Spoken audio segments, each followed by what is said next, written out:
de sigilen bɛ jamana kɔ kan I b'a fɛ ka I sen no tunga lafiya ka projet kura o la o projet dɔ de u bɛna cité ni ka o de jɔ tungarangew ye banakɔrɔnikaw olu fɛ no cité min ni a bɛna jɔ hectare 1 o de sanfɛ hectare min yɛrɛ ni ale lamunumunnen do so 20 o de bɛna jɔ cité in kɔnɔna la a so 20 bɛɛ n'i ka yɔrɔ de do a kɔnɔna la denmisɛnw ka kulonkɛ yɔrɔ b'a kɔnɔna la fiɲɛ sama yɔrɔ b'a kɔnɔ ka taa se farikolo ɲɛnajɛw olu ma o bɛɛ bɛ cité in o kɔnɔna la cité in yɛrɛ parcelle 1 o ye titre foncier de min n'ale musaka ye sefa wari 4,400,000 ani 100,000 ye I bɛ se ka a sara yɔrɔnin kelen walima I bɛ se ka sara san 1 kɔnɔna la walima ka taa se kalo 18 o ma n'i tilali I ka terrain o sarali la sa I bɛ se ka I ka so jɔ ka kɛ villa hakɛlama ye walima I bɛ se ka jɔ ka kɛ étage ye tunga lafiya ma olu ka bolo kan n'i ka wari yɛrɛ bɛ I bolo I bɛ se ka I ka so jɔ I kelen ye walima ni wari t'i bolo fana o yɔrɔnin na I bɛ se ka I sen no tunga lafiya ma olu ka tɔn o la n'an b'a fɔ ma nanzarakan na n'an b'a fɔ ma ko tɔntin tunga lafiya walasa ka se ka I ka so ale jɔ cité o kɔnɔna la o t'a bannen dɛ tunga lafiya ma o bɛna tila ka immeuble fana jɔ cité in kɔnɔna la immeuble min n'i bɛ se ka appartement o san chambre 3 de b'a kɔnɔna la ale ni salon 1 a musaka bɛ t'i jɔ sefa wari 15,000,000 la ka taa se sefa wari 17,000,000 ma I bɛ se ka o fana sara dɔɔni fo ka taa se san 2 ani tila ma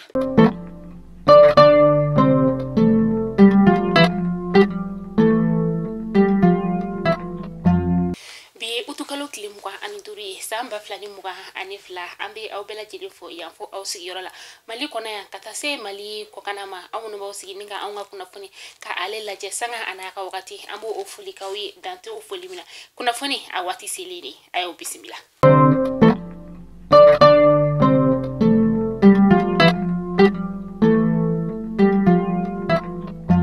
Fundamela bi ni wati na ayirala ka fɔ sɛnɛkɛlaw fɛ ko sanji kɔni ale bɛ kana kɔsɔbɛ yɔrɔ caman na an ka jamana o kɔnɔna la no kɛrɛnkɛrɛnna sa Kayi Banjangara ka tɛmɛ Segu mara o fɛ sɛnɛkɛlaw yɛrɛ kɔni olu nisɔndiyara kɔsɔbɛ ka sababuya kɛ ɲina sanji kɔni u nana ka tɛmɛ san tɛmɛnen taw olu kan sɛnɛkɛlaw u y'a yira ka fɔ ko n'a kɔni tora ni cogoya la kɔni ko ɲina samiya kɔni ale bɛna ja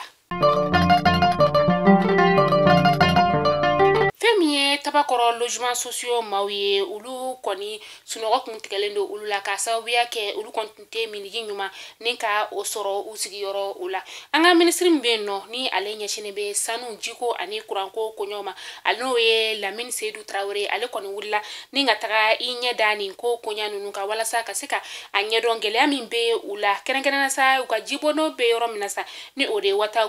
watagulu min ni ale jimodo millimètre cube bɛ t'i jɔ fo 6,000 ale ni 4,000 o la ani fɛn min ye somajafu ɲama ye sa n'o kɔni tun bɛ ɲɔgɔn fɛ ani wagati in na fɛn min ye tabakɔrɔkaw ye u bɛ se k'a fɔ ko tare ka sababuya kɛ robinet kɔni u nana u ka yɔrɔ fantan 4 bɛɛ lajɛlen o fɛ musolakaw yɛrɛ olu y'a yira k'a fɔ ko kabini san 2011 olu bɛ nin gɛlɛya in o kɔnɔna la walasa olu kɔni ka miniji ni ka o sɔrɔ fu ka wuli su nɛgɛ kaɲa 4 o wagati ka sɔrɔ ka taa ji o ta fɛn min ye bidon litiri 20 o ye sa o kɔni bɛ feere sefa wari dɔrɔmɛ 20 o de tunna ka kɛ ni o bɛɛ lajɛlen sa fɛn min ye hali du dɛmɛdenw ye n'o ye an ka baaradenw ye sa olu kɔni kun tɛ sɔn ni ka na olu ka yɔrɔ kofɔlen na ka sababuya kɛ jiko gɛlɛya o ye douane min bɛ Kajana ale bɛ Buguni o mara la sa a douane ma u kɔni ka basigi o kɔnɔna la sa o kɛra sababu ye ka bolimafɛn bolila dɔ ni ale kɔni tun bɛ ka bɔ an ka jamana kɔnɔna la ni ka I kunda Côte d'Ivoire jamana o kɔnɔna kan sa u kɔni a ka bolimafɛn ni ka ale minɛ ka kɔnɔna ni ka o yuguba u taara bɔ wari bɔrɔ de ka bolimafɛn ale kɔnɔna la wari min ni a bɛɛ lajɛlen sefa wari o ye a musaka bɛ t'i jɔ sefa wari 1,240,000 de la a yirala ka fɔ ko ni wagati in kɔnɔna sukaro ale kilo bɛna feere an ka jamana fantan 4 bɛɛ lajɛlen kɔnɔna la sefa wari dɔrɔmɛ 130 de la ni kuma in kɔni fɔra tɛmɛnen utukalo tile 22 siginin kɛrɛnkɛrɛnnen min ni a kɛra an ka ministri min ni ale ɲɛsinnen bɛ an ka jagoko koɲɔgɔn ma ale ni jagokɛlaw ni ɲɔgɔn cɛ sigili o kɔnɔna la sa maaw kɔni olu nisɔndiyara ka sababuya kɛ da kelen kɔni o sɔrɔla ni ka fɔ sukaro ale sɔngɔ la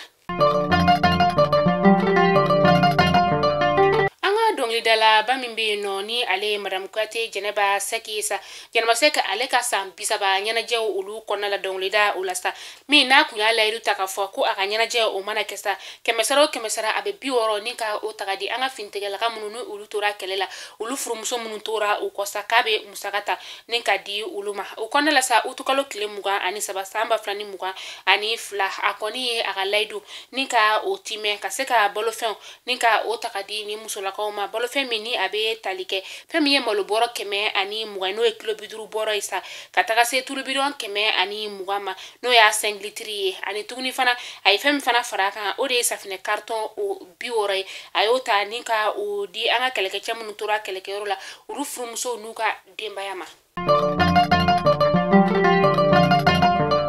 Amita ansongo nantara ansongo sa ama kunda basi hausa ka n'u ka sigida dɔ ye sirabakan kasara kɔni kɛra no min n'a kɛra sababu ye ka maa kelen ni ka o bɔnna ni na ka maa kelen wɛrɛ ni ka o joge utukalo tile 23 tɛmɛni sere bolomaw ka fɔla sa ko bolimafɛn belebeleba dɔ n'an k'ale ma nanzarakan na ko camion bɛn na ale de kɔni ye bolimafɛn sen fila maa fila kun bɛ o sanfɛ ni ka olu kɔni tan maa fila bɛɛ lajɛlen kɔni ye dugu bɛ n'ale wele ko mɔnsongo o dugutigi ka ladiliba kɛrɛnkɛrɛnnen maa fila ninnu kun ye o de ye u kɔni tannen ni bolimafɛn in fɛ sa maa kelen kɔni ale tanyana o yɔrɔnin bɛɛ lajɛlen na nka kelen dɔ in kɔni u y'o ta teliya la ni ka taa n'o ye lapitaniso la. Bayangarani banka sa n'o bɛ an ka jamana camancɛ yan fanfɛla o la sa a yirala k'a fɔ a sɛnɛkɛlaw fɛ k'olu kɔni ma se k'a sɛnɛ ni ka o kɛ ɲinan san o kɔnɔna la k'a sababuya kɛ lakanabaliya o ye u maa caman de bɛ yen nɔ olu kɔni gɛnna ka bɔ u ka dugu la maa marafɛntigiw olu fɛ sɛnɛkɛlaw olu y'a yira k'a fɔ ko ni fɛn kɔni ma kɛ kɔni baloko dɛsɛ kɔni o bɛ na olu sɔrɔ bayangara kɔnɔna la sa cakɛyɔrɔ min bɛ yen nɔ ni ale ɲɛsinen bɛ u ka sɛnɛko koɲɛw ma olu kɔni ye nin kuma ye ni ka ale tiɲɛtigiya k'a fɔ ko maa marafɛntigiw n'o ye karogɛrɛntinɛ tigilamaw sa olu kɔni kelen don ni ka foro ni ka o tigɛ forotigiw olu la.